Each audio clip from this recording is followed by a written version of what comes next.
Now, this is a story all about how Universal Pictures made their latest AI blunder. Beginning with Jurassic Park Rebirth, the latest in their franchise of movies featuring dinosaurs who didn't actually live in the Jurassic, they've begun adding disclaimers in the credits saying that the movie, quote, may not be used to train AI. They can't use a disclaimer to cancel people's fair use. Imagine if they put in a disclaimer that said, no clips of this movie may be used in a negative review. How do you think people would react? But again, this is about destroying fair use, nothing else. Universal, along with Disney and other studios, has filed suit against Midjourney for the usual bogus reasons. Check out my generative AI playlist. Sadly, to my knowledge, I remain the only YouTuber who's been covering the AI cases other than just mindlessly babbling Hollywood's talking points. But that's why I read Midjourney's 43-page response to their court filing, including their outright hypocrisy in suing Midjourney while making extensive use of generative AI themselves. Quote, plaintiffs use and benefit from generative AI models, including Midjourney, and including in connection with some or all of the asserted works. Moreover, plaintiffs are, like Midjourney, directly or indirectly engaged in training generative AI models on publicly available works, some of which are protected by copyrights owned by third parties.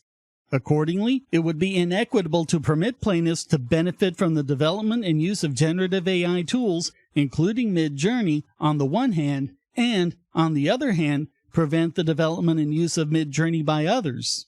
Ultimately, this case is about fair use, and specifically, whether we have it or whether it's the exclusive province of the movie cartels. Quote, in the end, this case is not about Midjourney profiteering off of what plaintiffs call infringement. Midjourney isn't. Nor is it about any purported harm to plaintiffs. They have identified none. Rather, this case is about whether plaintiffs' alleged copyrights entitle them to prohibit the use of their works to train generative AI models and to prevent the incorporation of elements of those works within the creations of generative AI users, regardless of the contents of those creations and the ultimate ends to which users put them.